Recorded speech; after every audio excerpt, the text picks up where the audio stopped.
এখনো পর্যন্ত ছোট বড় অনেক বিজনেস আইডিয়া আপনাদের সঙ্গে আমি শেয়ার করেছি। এরপরেও আপনারা অনেকেই আমাকে জানতে চেয়েছেন, স্যার পকেটে টাকা নেই, অল্প টাকা ইনভেস্ট করে গ্রামে বসে বা শহরে নিজের বাসস্থানে বসে নিজের জায়গায় থেকে বিদেশে না গিয়ে কীভাবে ছোট বিজনেস আমরা শুরু করব, আলোচনা করুন। আসলে অনেক ভিডিও সেগুলো সার্চ করে করে দেখা একটা হয়তো অসুবিধাজনক ব্যাপার আপনাদের মনে হচ্ছে, তাই পুনরায় আমি 10টি ছোট বিজনেস আইডিয়া আপনাদের সঙ্গে বলবো, যে বিজনেসগুলি অধিকাংশ আপনারা জানেন, আবার নতুন 2-3টে বিজনেস আছে যেগুলো সময় উপযোগী এবং আগামী দিনেও দারুণ একটা ব্যবসা করবে, দারুণ একটা পজিশানে সেই বিজনেসগুলো যেতে পারবে। এবং আপনি যে চেষ্টা করেন এই যে বিজনেসগুলো, ছোট বিজনেসগুলোর কথা বলছি, এই ছোট বিজনেসগুলোকে ইচ্ছে মতো আপনি টেনে বড় করতে পারবেন। আপনার ভালোবাসা, আপনার উদ্দীপনা এবং আপনার এগিয়ে চলার প্রেরণাই হবে এই বিজনেসের পথ চলা। বিজনেস আসলে কি?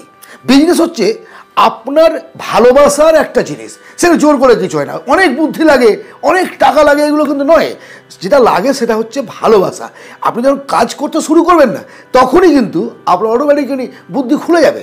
প্রথম বিজনেস আইডিয়া, চা ও কফির দোকান। এবার কমন বিজনেস, রাস্তাঘাটে দিনরাত দেখতে পাচ্ছি, আবার নতুন করে কি বলছেন দাদা। অ্যাকচুয়ালি আমাদের এই এলাকায় সবচেয়ে সহজভাবে কম টাকায় শুরু করার বিজনেস হচ্ছে এটা। তবে মডেলটা একটুখানি চেঞ্জ করতে হবে। ওই আগের মতো করে চা করলাম, বিক্রি করলাম, কাপ ধুলাম, এভাবে চলবে না। আজকে ইউজ অ্যান্ড থ্রো কাপ ব্যবহার করুন, সম্মানের সঙ্গে চা বিক্রি করবেন, চায়ের সঙ্গে কফি, কফির সঙ্গে আপনাকে বিস্কুট, তারপরে কেক, মানে এই যে আইটেমগুলো, বেকারি আইটেম আপনাকে কিন্তু রাখতে হবে। তাহলে আপনি দোকানটাকে একটা ঝাঁচকচক করে সাজিয়ে, সে ছোটো ঠেলাগাড়ি হলেও তাকে সুন্দর সাজিয়ে ডেকোরেশন করে আগামী দিনে এই বিজনেসটাকে আরও বড় জায়গায় নিয়ে যেতে পারবেন। সেকেন্ড হচ্ছে অনলাইনে বিল পেমেন্টের ব্যবস্থা করা। অনেক শুধু বিল পেমেন্ট না, আপনি অনলাইনে মোবাইল রিচার্জ করতে পারবেন, বিদ্যুতের বিল, গ্যাসের বিল, এমনকি মানুষের ফর্ম ফিল আপ করা, কিছু কালেকশান করা, সিএসপি সেন্টার টাইপের। আপনি যদি চান আপনার বিজনেসটাকে আরও বড় করবো, তাহলে আপনি ছবি তোলার ব্যবস্থা রাখলেন, জেরক্স মেশিন রাখলেন, যেমন যেমন ইনভেস্ট করতে পারবেন। ছোট্ট পরিসরে একটা ঘর লাগবে, সেখানে আপনি বিজনেসটা করতে হবে, লাভদায়ক ব্যবসা, প্রচুর লাভ বলছি না কিন্তু, আমি বলছি বিদেশ যাতে যেতে না হয়, বাইরে যাতে যেতে না হয়, ঘরে বসে আপনি ইনকাম করতে পারেন, এলাকায় থাকতে পারেন। বর্তমান বাইরের অবস্থা যা বুঝতেই পারছেন। বিউটি পার্লার ও গ্রুমিং সেন্টার, বর্তমানে সেলুন করব এই শব্দটা বা সেলুন করো এই শব্দটা শুনে কিন্তু কেউ আর নাক ছিটকায় না। কারণটা কি জানেন? আজকে চারিদিকে তাকিয়ে দেখুন, গ্রাম শহর বিভিন্ন জায়গায় সুন্দর সুন্দর ডেকোরেটেড সেলুন, এসি, ঝাঁচকচকে চেয়ার, তারপরে রিসেপশনিস্ট। আরে বললাম না, রিসেপশনিস্ট অনেক রকম তারা রাখছেন।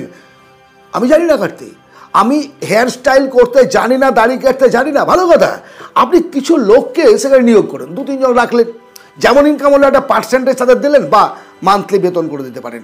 এই বিজনেসটাও কিন্তু গ্রাম শহর উভয় জায়গায় সুন্দরভাবে আপনি করতে পারবেন। কিছু টাকা ইনভেস্ট করতে হবে, যেমন ঘরটা নিতে হবে, একটা ডেকোরেশন তৈরি করতে হবে, বেশ ভালো পছন্দসই একটা ব্যবসা, আগামী দিনেও এটা চলতে থাকবে। এটা একটা স্টাইলের পরিণত হয়েছে। ফুলের দোকান, জানেন না, চেনেন না এমন হতে পারে না, আপনি নিজের এলাকায় দেখেছেন বিভিন্ন উৎসব অনুষ্ঠানে, তাছাড়াও নিত্যদিনের প্রয়োজনে ফুলের আজকে আর কোনো রকমের বিকল্প নেই। কারণ প্লাস্টিকের এই সমস্তগুলো তো একটা ন্যাচারাল জিনিস নয়, মানুষ সবাই পছন্দ করে না।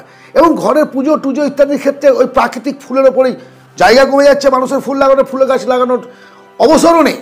কী করছে তারা? বাজার থেকে 10 টাকা, 15 টাকা, 20 টাকা করে একটা করে প্যাকেট ফুল কিনে নিয়ে এসে বাড়িতে পুজো দিচ্ছে।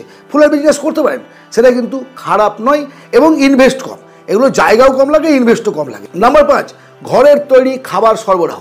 আপনি আপনার এলাকার দিকে তাকিয়ে দেখুন, যদি খুব গ্রামে থাকেন ব্যাপারটা আলাদা, কিন্তু যদি আপনি আধা শহর বা একটুখানি ভালো শহরের মধ্যে আছেন, তাহলে দেখবেন আশেপাশে বিভিন্ন জন ভাড়ায় আছে, ছাত্ররা আছেন, অফিসে চাকরি করেন তারা আছেন, তারা প্রত্যেকে কিন্তু হোটেলে খেতে বাধ্য হয়, পছন্দ করে না কিন্তু বাধ্য হয়। আপনি যদি বাড়িতে রান্না করে তাদেরকে হোম ডেলিভারি দেন, যে তারা আপনার বাড়িতে এসে খাবে না, কিন্তু তাদের প্রয়োজন মতো তারা খাবার আপনি 2 বেলা সরবরাহ করবেন, ন্যাচারাল খাবার, বাড়ির তৈরি খাবার, তারা দেখবেন লুফে নেবে। এবং এই বিজনেসটা ঘরের মহিলারাও করতে পারেন, বাড়িতে বসে থেকে 2 বেলা কাউকে দিয়ে খাবার টাবারগুলো ডিস্ট্রিবিউট করে দেন, ব্যাস, এখান থেকে একটা ভালো ইনকাম আছে, একটা প্যাসিভ ইনকাম আছে, একটা সাপোর্টিং ইনকাম আছে, আপনি অবশ্যই করতে পারেন এই বিজনেসগুলো। জিম সেন্টার, আপনি যদি জিম জানেন, ব্যায়ামটা একটু শিখে নিলেন, 1 বছর কারো কাছে থেকে শিখলেন, কিছু টাকা ইনভেস্ট করে আপনি ঘরের এক কোণায় কিছু জিমের মেশিন বসিয়ে, সেটার জন্য আপনার ফ্রন্টেই ঘর লাগবে, এটা ব্যাপার না, আপনি বাড়িতে বসে সুন্দরভাবে জিম শেখাতে পারেন। মান্থলি চার্জ, ইয়ারলি চার্জ, একটা প্যাশন, কেউ জিম করুক না করুক, একবার গিয়ে 1 ঘন্টা গল্প করা, একটুখানি ডাম্বেল ফাম্বেল এসব চেড়ে বেড়ে নিয়ে বাড়ি চলে আসলো, আমি কী করে জিম করি, বাবা দারুণ দারুণ, ডায়েট কন্ট্রোল নেই, হাঁড়া নেই, আবার জিমের মানে কি বলবো, থাক। ডিজিটাল সার্ভিস বর্তমান সময়ের খুব দারুণ একটা উপযোগী শিক্ষিত ছেলে মেয়েদের জন্য, বা যারা একটুখানি জানেন কাজ করতে পারেন তাদের জন্য। আপনি ঘরে বসে ডিজাইন তৈরি করতে পারেন, ভিডিও এডিটিং করতে পারেন, স্ক্রিপ্ট লিখে দিয়ে সরবরাহ করতে পারেন। মানে ডিজিটাল মাধ্যমের দ্বারা আপনি অনেকগুলো কাজ, কিন্তু ফর্ম ফিল আপ করা এইসবগুলো আপনি করতে পারবেন ঘরে বসে করতে পারবেন। এবং এর জন্য অনেক টাকা ইনভেস্ট করার কিছু দরকার নেই, কারণ আপনি আপনার একটা কম্পিউটার, একটা প্রিন্টার, এই সমস্তগুলো নিয়ে বসে জানতে হবে। এবার আমি ভিডিও এডিটিং জানি না, আমি কীভাবে কী করবো বুঝি না, এসব বললে তো ভাই চলবে না। ব্যবসা করতে গেলে, কিছু ইনকাম করতে গেলে কিছু স্কিল বাড়াতে হবে। যে ফিল্ডে আপনি কাজ করতে চান সেই ফিল্ডের আপনার ব্রেনটাকে কিন্তু নিয়োগ করতে হবে, শিখতে হবে, জানতে হবে, তবে না আপনি ইনকাম করবেন। ইনকাম করবো, টাকা আমার পকেটে ঢুকবে, এমনি নাকি রাস্তায় বসে যাবে, তাহলে থালা নিয়ে বসে যায় ভালো, যে পারলো দিল না, তাও থাপ্পড় মারবে লোকে। সুস্থ মানুষ যদি গিয়ে ভিক্ষা করে না, চামড়া তুলে নেবে। গিফটস অফ অ্যান্ড স্টেশনারি, কোনো একটা স্কুল, কলেজ বা কোনো একটা অফিসের সামনে আপনি স্টেশনারি দোকান করতে পারেন। অফিসের প্রয়োজনীয় খাতাপত্র, পেন ইত্যাদি স্টেশনারি গুডসের দোকান করতে পারেন। এবং জুয়েলারি, এর সঙ্গে যদি আপনি জুয়েলারি রাখেন, গ্রামের ক্ষেত্রেও কিন্তু এটা চলবে। এখানে কিছু ইনভেস্ট করতে হবে না, তা নয়, যদি ইনভেস্ট করতে হবে, আজকেও চলবে, আগামী দিনেও চলবে। বিশাল কিছু স্কিল প্রয়োজন নাই। এই যে বিজনেস আইডিয়াগুলো আপনাদের সঙ্গে আমি শেয়ার করছি, এগুলো কিন্তু শুধুমাত্র পুরুষই করবে, মহিলারা পারবে না তা নয়। একটু ভালো করে ভেবে চিন্তা দেখুন, পুরুষ মহিলা করতে পারে। আফটার রিটায়ারমেন্ট অনেকে বিজনেস খোঁজে, যে রিটায়ারমেন্টের পরে আমি কি ব্যবসা করবো, এ ধরনের ব্যবসা করতে পারেন। এগুলো ভারী কাজ না, যে কোনো একটা ব্যবসা আপনি বেছে নিয়ে করুন।